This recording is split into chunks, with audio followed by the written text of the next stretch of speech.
Et salut à tous et bienvenue sur cette nouvelle vidéo de review. C'est la seconde fois pour laquelle je me prête à ce genre d'exercice et aujourd'hui je m'attaque comme promis à Fire Force. Bon, j'ai oublié le nom en japonais, de toute manière je vous le noterai certainement, mais en tout cas nous, ce qui nous intéresse c'est que ça s'appelle Fire Force en français, ou en tout cas en France, manga qui est édité chez nous depuis déjà quelques temps. Et que vous aurez pu suivre peut-être dans son adaptation en manga jusque là. Alors si vous connaissez, voilà, je vais rien vous apprendre. Si par contre, eh bien vous ne connaissez pas, eh bien vous êtes les bienvenus pour ce retour sur ce premier épisode qui, je vais tout de suite vous spoiler mon avis sur l'épisode. Ça a été du feu de Dieu, ça a été vraiment excellent et on va voir pourquoi ça a été bien.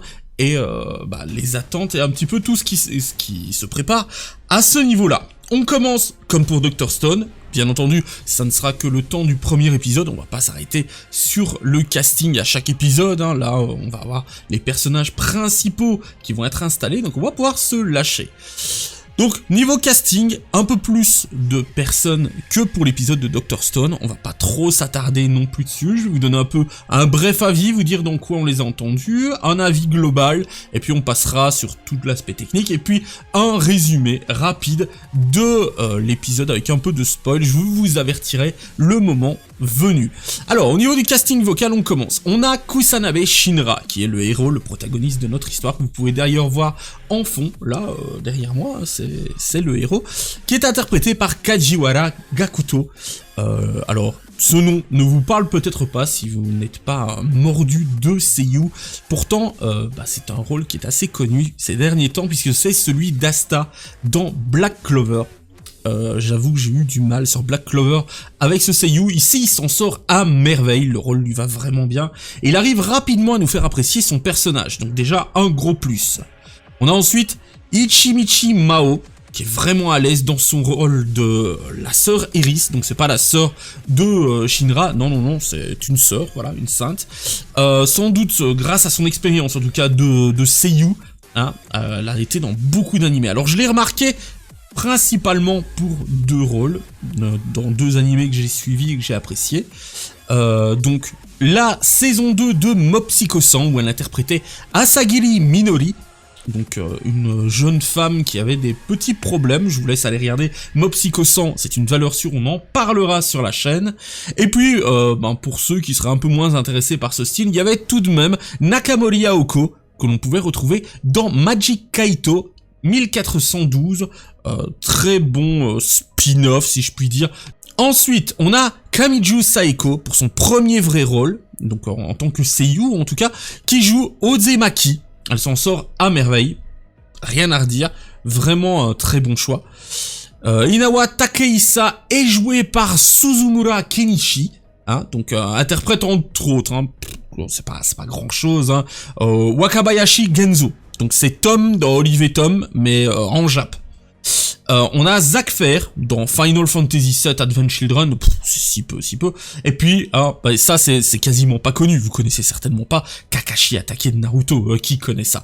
Non, vous connaissez pas, non, sérieusement, pas de doute, il a géré son meilleur niveau, peut-être même une interprétation un peu meilleure que celle de Kakashi, en tout cas dans les premiers épisodes de Naruto, il était pas aussi classe que ce qu'il pouvait l'être plus tard, donc ici, très bon aperçu, un bon rôle, un personnage assez froid dans son interprétation, qui colle vraiment bien avec la voix.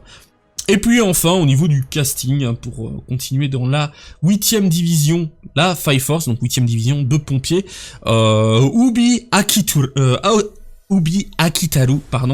joué par un seiyuu qui est très connu mondialement, même si c'est plus sa voix que son nom que vous connaissez certainement, Nakai Kazuya. Alors, il a fait entre autres, par ordre on va dire de connaissance, Mogi Kenzu dans Death Note, Tagoma dans Dragon Ball Super, Waka dans Final Fantasy X-2, hein, donc 10-10-2, et puis finalement, hein, le rôle de sa carrière, Roronoa Zoro de l'équipage du chapeau de paille depuis 20 ans dans One Piece. Donc c'est pas de la merde, le rôle lui va à ravir, la voix est parfaite. D'ailleurs, vous l'aurez tout de suite compris, hein, je suis subjugué par le casting, ça m'a vraiment mis en bonne condition pour suivre ce premier épisode. Pas d'erreur de casting, hein, si vous aviez pris par exemple, je sais pas moi, Ubi Akitaru, vous lui auriez mis le doubleur de Kakashi, bah ça n'aurait pas donné la même chose, donc un vrai travail d'orfèvre, un sans faute. Niveau réal, du tout bon, alors je regarde à combien de temps on est déjà à 5 minutes, du tout bon niveau réal, hein. Certains plans en 3D du plus bel effet, on n'en abuse pas, et on la remarque à peine, hein, pour vous dire, ma compagne n'avait même pas remarqué qu'il y avait des plans en 3D. Alors, le plus voyant, c'est la voiture de pompier qui circule pendant 2-3 secondes dans la ville. C'est pas dégueulasse comme vous auriez pu le retrouver dans certains animés où vraiment ça vous fait saigner des yeux. Ici c'est plutôt propre et je soupçonne qu'il y ait un peu de 3D. Alors j'ai pas eu l'occasion de revérifier dans l'introduction de cet épisode. Donc je ne vous spoilerai pas, mais dans la scène de la gare, je pense qu'il y avait un peu de 3D. En tout cas, c'était propre et ça donne de très belles perspectives pour l'avenir. Niveau graphisme, c'est très joli, on a un chara design très respectueux du manga, rien à redire. D'ailleurs, on en reparlera dans la partie spoiler. Reste que j'ai trouvé par moments qu'il y avait un peu trop peut-être de flashbacks répétitifs. Je m'expliquerai sans doute mieux aussi en spoiler. Mais voilà, il y a quelques scénettes qui m'ont un peu... on va dire un peu embêté, on en parlera, si vous n'avez pas vu de toute manière, je vous invite avant d'aller en spoiler à regarder l'épisode, je vous préviendrai. Il nous reste un dernier point avant d'aller dans la partie spoiler, c'est l'OST, et c'est vraiment très prenant. Vous vous laissez vraiment embarquer dans l'aventure grâce à cette OST, on a un opening qui me reste en tête, voilà, d'habitude il me faut 2-3 fois pour que l'opening il soit vraiment... apprécié, là, du premier coup, j'ai adoré. Mrs. Green Apple, derrière ce titre Inferno, vraiment adoré, je vous conseille d'ailleurs de l'écouter. Ça ne spoil pas vraiment, je pense, donc n'hésitez pas au moins à l'écouter, même sur YouTube. Ça nous permet en tout cas, cette OST, de nous immerger dans l'univers, qui est pas si éloigné du nôtre, hein, quand on y pense. Esthétiquement, musicalement parlant, c'est nickel.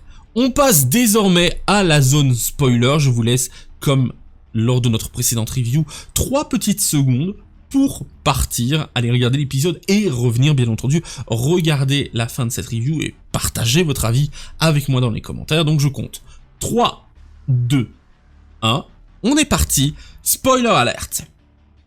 Alors, contrairement à Dr Stone, et comme je l'ai dit en préambule, on va parler en général et on va pas s'arrêter sur tout, mais sur les points essentiels, sinon ça risque d'être trop long. J'ai pas envie de faire des épisodes de 20 minutes si ça n'en vaut pas la peine, autant condenser. Donc, dans l'histoire, on suit Shinra Kusanabe, dit le démon, une jeune nouvelle recrue de la 8ème brigade des pompiers, la Fire Force. Alors, il a l'air de pouvoir utiliser exclusivement ses pouvoirs de contrôle du feu à l'aide de ses pieds, il est d'ailleurs de 3ème génération. Alors, on n'a pas encore eu de détails à ce niveau-là. On sait qu'il y a en tout cas dans la brigade des 2e génération et qu'il serait l'un des nouveaux de la génération, la 3e. Il y a des personnages qui n'ont pas de pouvoir, tout simplement, ou en tout cas pas à l'heure actuelle. Donc voilà, en tout cas, pour Shinra, il s'en sert pour se déplacer à grande vitesse en propulsant des flammes par ses pieds. Ça doit lui coûter très cher d'ailleurs en chaussures, c'est la remarque qu'on s'est faite avec ma compagne. Mais en tout cas, ça lui donne une bonne allure et je ne doute pas que son pouvoir va évoluer.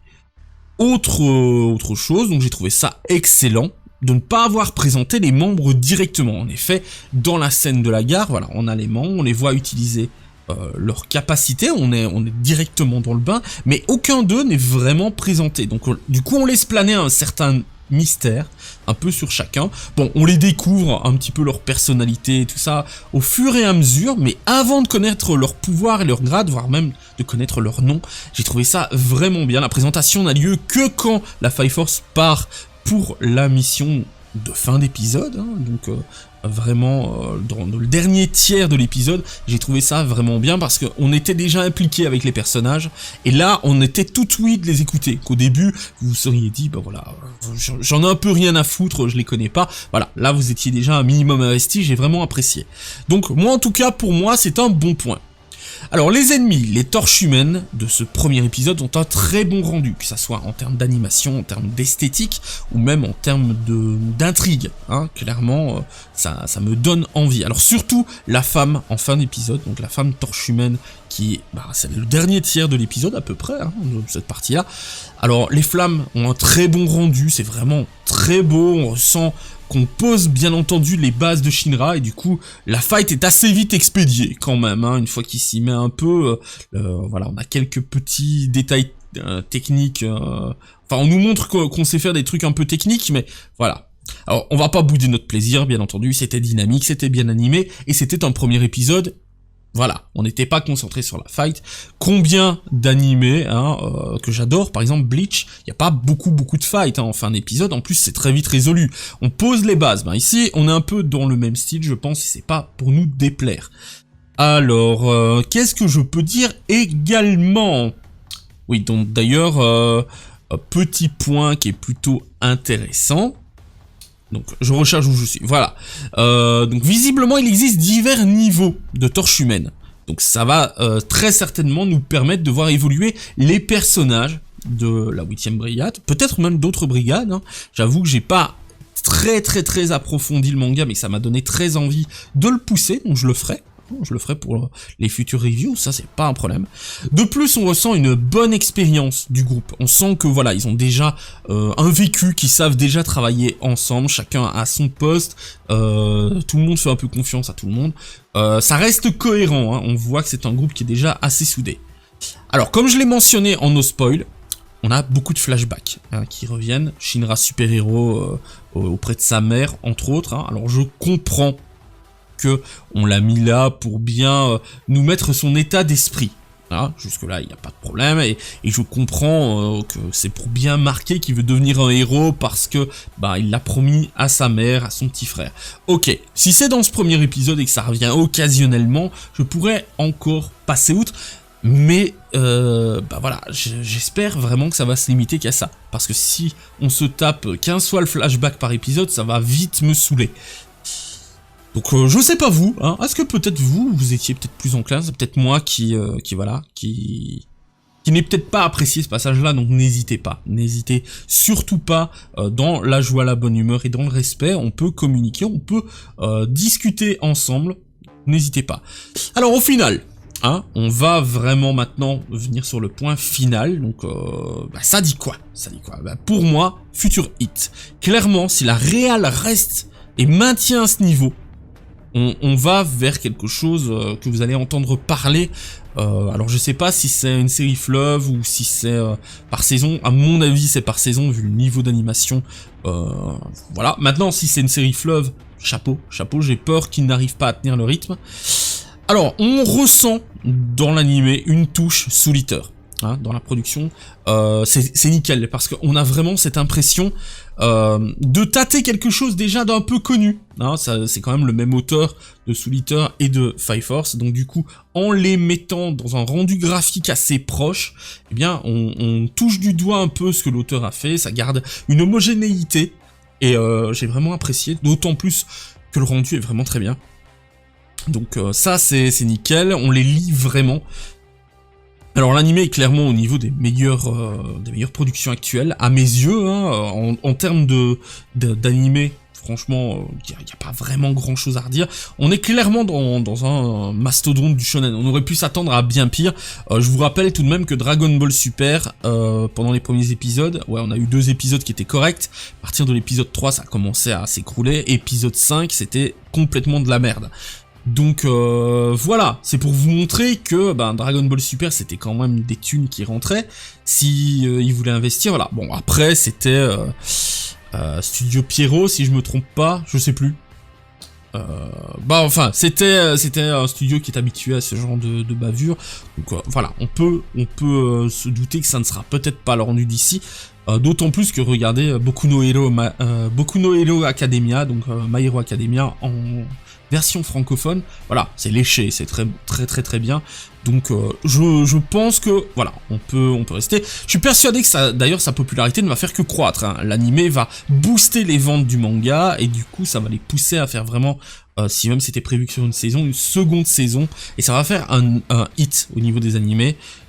Donc voilà, je ne me doute pas que ça va être nickel. Après, calmons notre joie, hein. On est que au premier épisode, il y en a plein d'autres qui vont suivre derrière, c'est pas prévu sur 2 épisodes. Donc j'ai en tout cas hâte de pouvoir les voir, et en attendant, je vais lire le manga papier, la suite en tout cas de ce que je n'ai pas lu. Je vous invite d'ailleurs, si vous n'avez pas regardé cet épisode, à le regarder, parce que peut-être que vous en aviez rien à faire des spoils, et puis si vous l'avez regardé, eh bien on se donne rendez-vous la semaine prochaine pour une nouvelle critique, une nouvelle review, pour voir si le niveau est resté aussi élevé. Je vous invite, si vous avez apprécié la vidéo, à la partager sur les réseaux sociaux, partager auprès de vos amis, histoire de faire connaître peut-être un peu Fire Force, de vous abonner si ce n'est pas déjà fait pour ne pas rater les futures reviews et autres choses qui vont sortir sur la chaîne, et puis je vous fais plein de gros bisous et on se donne rendez-vous très vite. Allez, ciao!